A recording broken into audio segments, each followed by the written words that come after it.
AIPAC, the lobbyists for far-right politicians in Israel, like Benjamin Netanyahu, now coming after Georgia Congresswoman Marjorie Taylor Greene. On Thursday, AIPAC accusing Marjorie Taylor Greene of being a radical lefty for calling the war in Gaza genocide.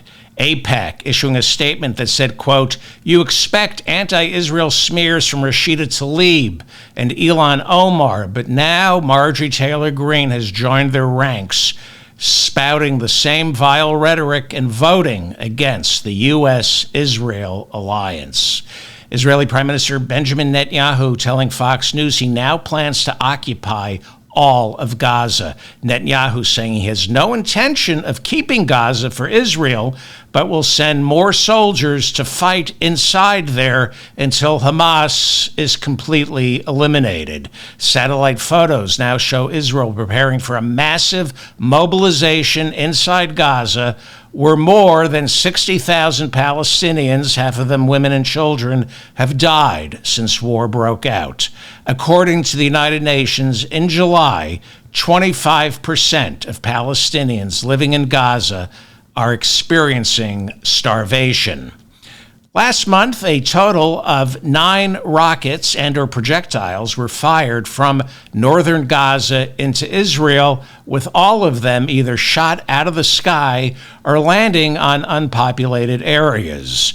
The number of hostages alive still being held by Hamas is now believed to be 20. During his interview with Fox News, Netanyahu said Israel would reoccupy Gaza until Hamas is entirely wiped out. Then Israel, he said, would turn the territory over to some kind of occupying force made up of Arabs, but not, as some had thought, the Palestinian Authority, which currently runs the West Bank and is made up of Palestinians considered to be less militant than Hamas. During his interview with Fox News, Netanyahu said, quote, "We don't want to keep it. We want to have a security perimeter, but we don't want to govern it. We don't want to be there as a governing body," unquote. Netanyahu conveniently left out his plans to create what his cabinet now refers to as Humanitarian City. Humanitarian City, a cordoned off section of southern Gaza where Palestinians would be rounded up, placed inside a ghetto, and never allowed to leave. Netanyahu isn't telling Fox viewers about that, but he is telling that to his war cabinet, President Trump, and Israeli voters. Last week, while introducing a resolution to cut off arms shipments to Israel, Vermont Senator Bernie Sanders called Netanyahu, quote, "a disgusting liar," unquote. Sean O'Brien, president of the Teamsters, now saying he is unable to get Bernie Sanders on the phone ever since O'Brien spoke last year before the Republican National Convention. In an interview with the right-wing outlet Free Press, O'Brien, the head of the Teamsters, accused Bernie Sanders of taking things way too personally, but then in the same breath, O'Brien said he withheld endorsing Kamala Harris for president last year because he didn't like her tone of voice when she talked to him and his fellow Teamsters. He didn't like her tone of voice, so they didn't endorse her. Hard to believe union membership is at the lowest rate since 1983. Sean O'Brien stayed out of last year's election. He spoke at the Republican National Convention to the party of anti-union billionaires and then withheld an endorsement for Kamala Harris because he didn't like her tone of voice. Last year was the first time in more than 2 decades that the Teamsters failed to endorse the Democratic nominee for president. O'Brien decided instead to sit that election out because he didn't like Kamala Harris's tone of voice. O'Brien complained he had been told Harris pointed her finger at a Teamster leader and said, quote, "Teamsters better get on board. I don't know why you haven't endorsed me yet," quote, unquote. O'Brien said when he heard that she said that, He thought, the nerve of that woman, unquote. That's what he said. The nerve of that woman. And so the Teamsters didn't endorse anyone. And now he's complaining that for some reason, Bernie Sanders won't return his calls. So let me tell you something about Bernie Sanders, Democrats. He lost to Hillary in 2016, and even though he was cheated out of delegates, nobody campaigned harder for Hillary Clinton in the general election than Bernie Sanders. Nobody campaigned harder for Joe Biden in 2020 than Bernie Sanders. Nobody campaigned harder for Kamala Harris in 2024, even though she was ashamed of Bernie. And right now, Bernie, as well as AOC, they're out there once again on their fighting oligarchy tour, trying to flip red districts blue, trying to convince working class and poor voters that Democrats, not Republicans, are looking out for them. Bernie isn't even a Democrat. He's an independent who caucuses with the Democrats. And because the head of the Teamsters, Sean O'Brien, the head of the Teamsters, contributed to Kamala Harris losing union voters last year, Bernie Sanders stopped talking to him. But mark my words, if Democrats fail to win back the House or Senate next year, the first person the Democratic leadership is going to blame, Bernie Sanders. Donald Trump announced he will be meeting as early as next week with Russian leader Vladimir Putin to resolve the war in Ukraine. Initially, Trump announced he would hold a summit with Putin that would include Ukrainian President Zelensky. But the Kremlin said that no, Putin's only meeting with Trump and Zelensky cannot attend, despite Trump saying earlier it would be the three of them. Later on, Thursday, Trump was asked if that summit meeting is still predicated on Zelensky attending, and Trump immediately changed his story, saying Zelensky doesn't need to be there. Putin said he would only be open to meeting with Zelensky under certain conditions, and those conditions would have to be negotiating the terms of Ukraine's surrender. Donald Trump last year on the campaign trail promised he put an end to the fighting in Ukraine and Gaza on day one of his presidency. Doesn't seem to be working out now, does it? We have a brand new CNBC poll showing for the first time this year that Democrats are beginning to make inroads heading into next year's midterms. Congressional Democrats now showing their largest lead over congressional Republicans in nearly 4 years, with 49% of voters saying Democrats should take over Congress next year and only 44% saying Republicans should keep control. That's a significant 5-point lead for the congressional Democrats. So why is that 5-point differential significant?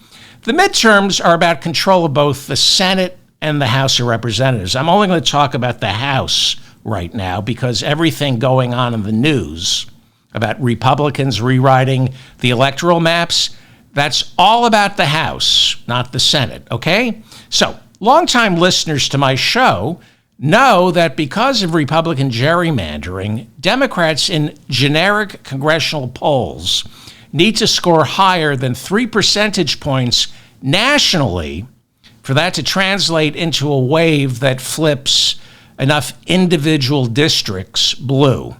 We're now seeing, at least from this one CNBC poll, a 5-point lead for congressional Democrats.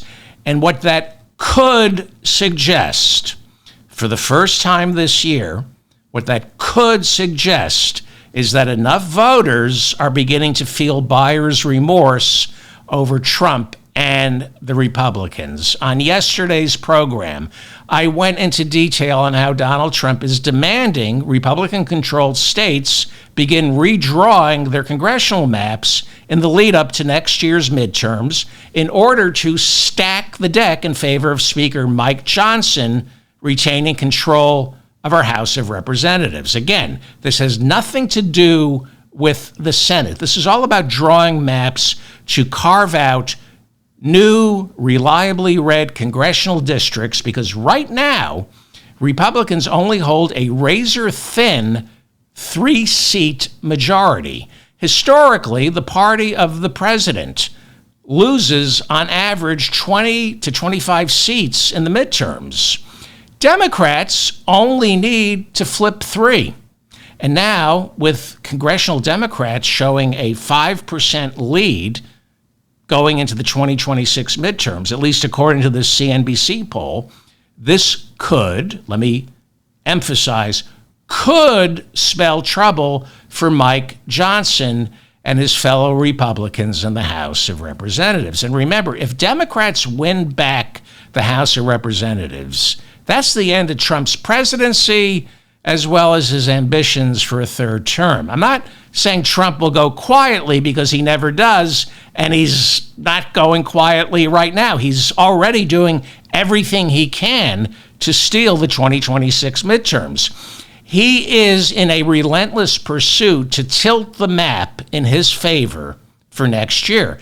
Drawing congressional maps starts after the U.S. Census, which is conducted every 10 years by the Department of Commerce, which is run by Howard Lutnick, Donald Trump's best friend. He's the head of Department of Commerce. So the House of Representatives has 435 members. After each census, after the government determines where the population is shifted, which states gained and which states lost residents, after that, those 435 congressional seats are divided proportionally among all 50 states. It's all based on population shifts. The more residents a state has, the more slices that state gets from the pie of 435 congressional seats. Just so you understand, after the 2020 census, New York's population declined, and so it went from being allocated 27 congressional seats, which they got after the 2010 census. It went down to 26 congressional seats after the 2020 census. New York State fell, and I'm not making this up, 89 residents short of keeping that 27th congressional seat. 89 residents short of keeping that 27th congressional seat, a seat that was then given to a state whose population increased, a state like Texas, which picked up 2 congressional seats after the 2020 census, or Colorado, which picked up 1 seat after the 2020 census. Had there been 89 more people living in New York State in 2020, they would have kept that congressional seat. I know a lot of people who moved out of New York State because of me. I moved to New York State, and I know at least 89 people who said, I'm out of here. Well, that's how reapportionment works. Again, this is about the House of Representatives, nothing to do with our Senate. Each state gets 2 senators, no matter what the population. Wyoming, which has like 6 people living there, gets 2 senators. New York, which has, 40, 50 million people living here, we get 2 senators. As for the lower house, the House of Representatives, every 10 years after our census, the House of Representatives' 435 congressional seats are divided among our 50 states based on how the population shifted. 1 census every 10 years. And then, after each state is informed of how many congressional seats they're going to be awarded, those individual states redraw their congressional maps. Florida, just as an example, was told it got 28 congressional seats after the 2020 census. They picked up an extra seat because Florida is a moron magnet and America is a nation of morons, so they're moving to Florida. Because Florida has a Republican-controlled Supreme Court, a Republican governor, and a Republican state house, their legislature went to work redrawing their congressional map. It's called redistricting or gerrymandering. They pore over voter registrations in each precinct and then carve out new congressional districts that will be safe, reliable Republican seats. They do this by diluting older congressional districts that are reliably blue. And they do it with a magic marker. They're just drawing on a map. So we know cities always vote blue. Suburbs, depending on the state, are usually red or purple. And rural areas are pretty much always deep red. In all 50 states, you get out to the country, it's deep red. So, if you're a Republican redrawing a congressional map, you slice and dice a deep blue urban district so that blacks and Hispanics living in that city somehow find themselves sharing a congressional district with rabid Republicans living in the suburbs and way out in the country.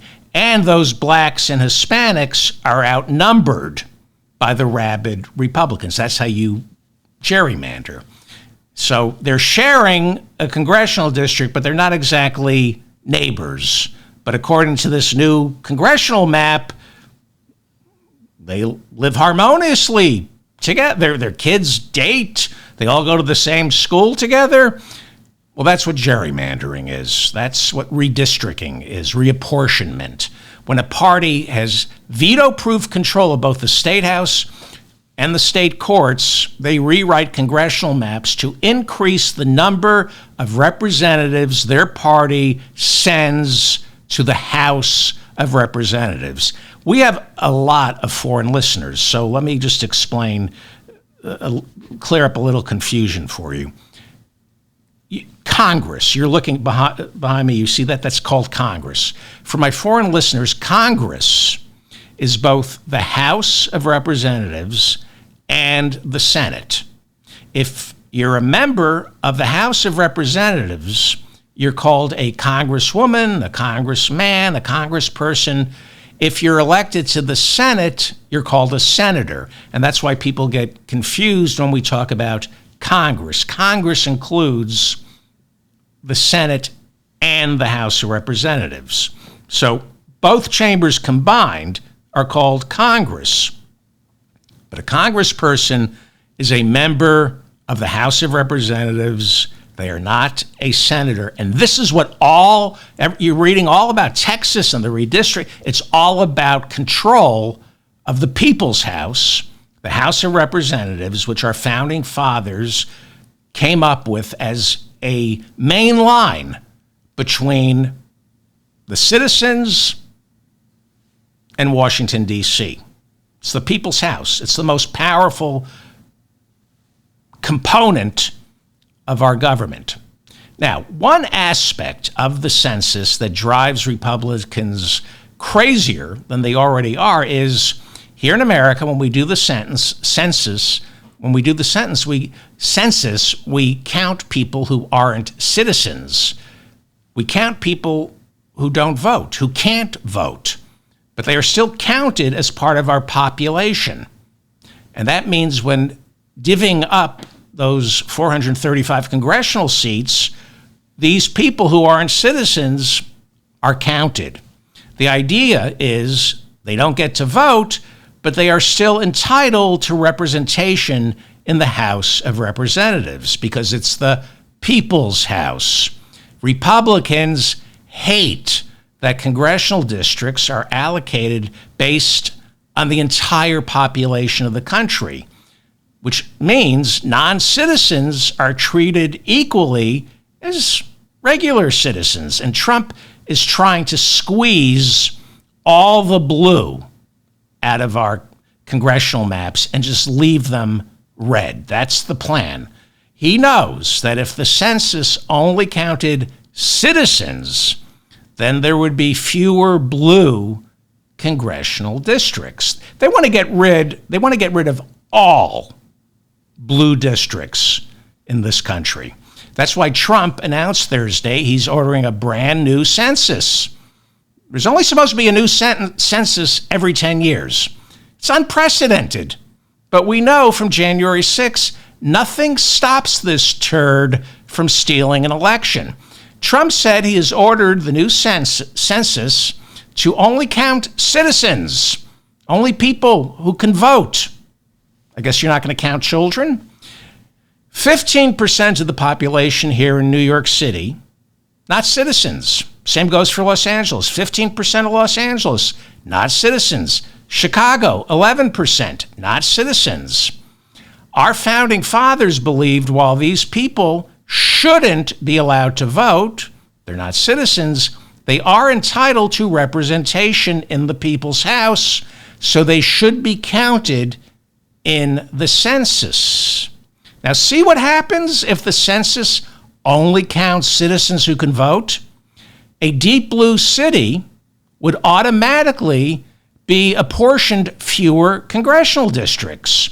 That's Trump's plan. Even though the Constitution clearly says you have to count everyone. Well, the Constitution kind of says that. Slaves were counted as 3/5 of a person, specifically because the South, the slaveholding South, wanted more members of the House of Representatives. It's known as the 3/5 Compromise, found in Article 1, Section 2, Clause 3 of the original Constitution. And it's identical to what's going on right now with the maps. The South, back then, wanted more congressional seats than they were entitled to.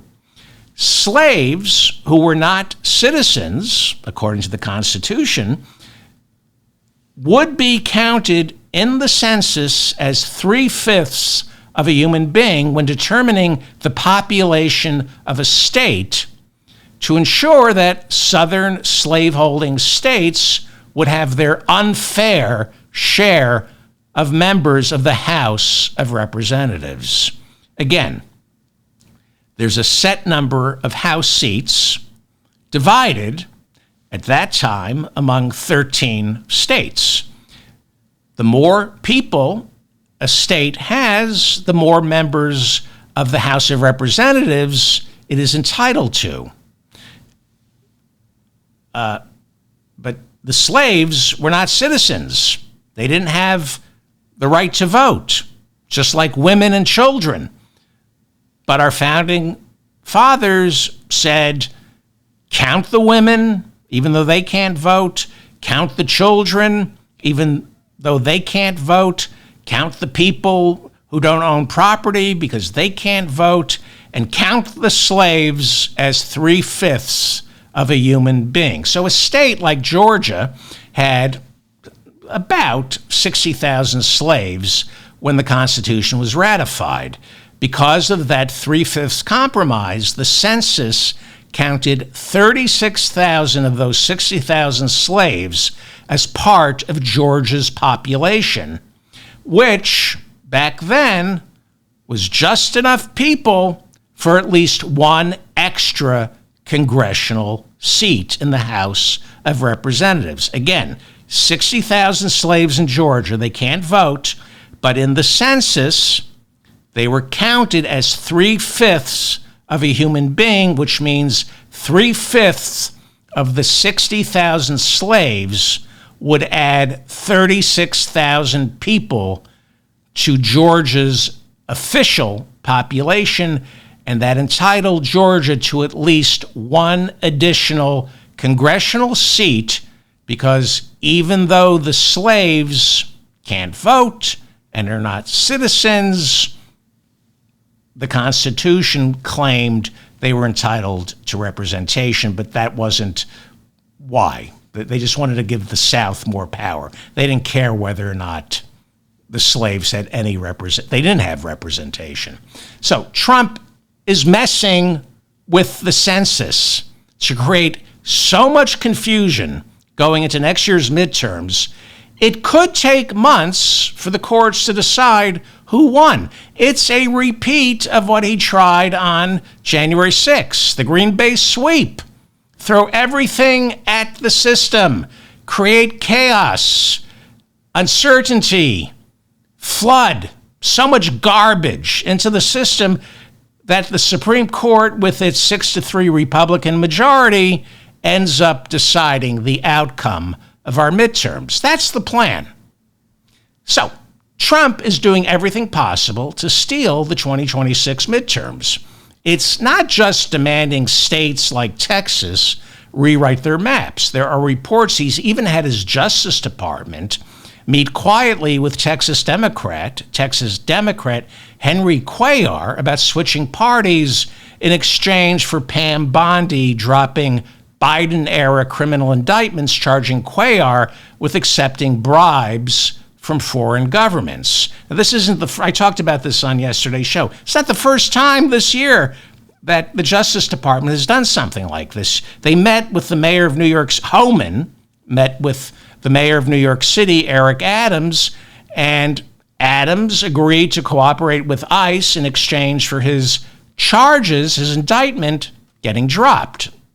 They got away with it with Eric Adams. Why wouldn't they try it with Henry Cuellar? Flip a congressional seat. And now Trump is also ordering a new census to only count citizens. So blue districts are drained of congressional representation. Again, think back to the election of 2020 and the lead up to January 6th.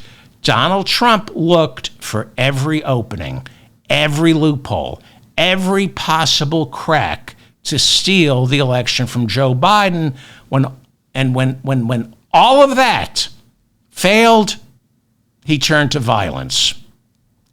Well, this is why J.D. Vance Thursday met with the governor of Deep Red, Indiana, urging him to get to work rewriting Indiana's congressional map so that instead of sending 7 Republicans and 2 Democrats to the House of Representatives, Indiana would send 1 Democrat, possibly no Democrats, to the House of Representatives. Now, Harris got 40% of Indiana's vote last year.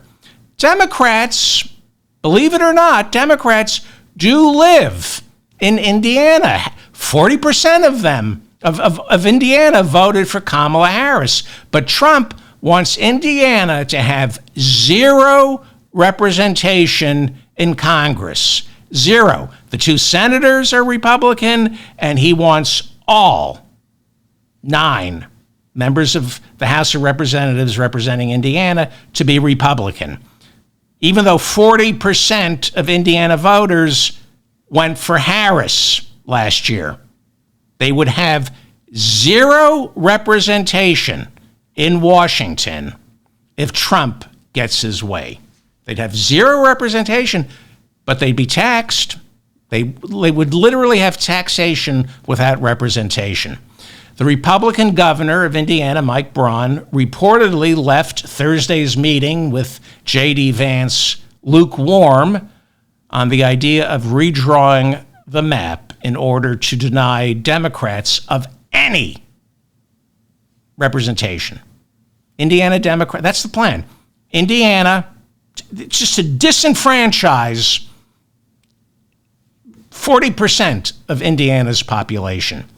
Indiana, however, Mike Braun, the governor, didn't seem too enthusiastic about this, and Indiana is the home to Mike Pence, former vice president, Trump's vice president, Mike Pence, who, despite all my quarrels with this man, I think he's a disgrace, but he did refuse to go along with Trump's plan to steal the 2020 election. I can't stand Mike Pence, but I cannot stress this enough. All Pence had to do was call into question the legitimacy of 1 or 2 slates of electors on January 6th, and the Supreme Court would have thrown the election into the House of Representatives, and because of the way votes are weighted, Trump would have been elected. That was the plan. And the only thing that stopped it from working was Mike Pence. So last year in the, where am I? How are we doing? Last year in the 2024 presidential race, candidate for vice president J.D. Vance said, had I been vice president in 2021, I, unlike Mike Pence, would have refused to certify that election.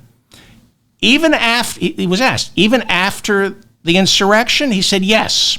After the insurrection, I would have gone back into the Capitol and refused to certify. The Guardian reporting that during J.D. Vance's family vacation on August 1st, the Army Corps of Engineers was called in to raise the water level of a lake fed by the Little Miami River in Ohio so J.D. Vance and his family could, quote, enjoy ideal kayaking conditions for Vance and his family. But they want you to work for food stamps. Your tax dollars hard at work. I'm David Feldman, reminding you to stay strong and protect the weak. I'm doing shorter shows this summer, but more. So I'm going to do another show tomorrow. Thank you to Bob and Mila in the chat room for keeping the conversation civil. Leave a comment. I read all your comments. Hit the like button, please, if you like this. That way I remain in your feed. And subscribe to my newsletter, my channel. Share this, please, with anybody you think would enjoy this show. Thank you for listening. I'll see you tomorrow.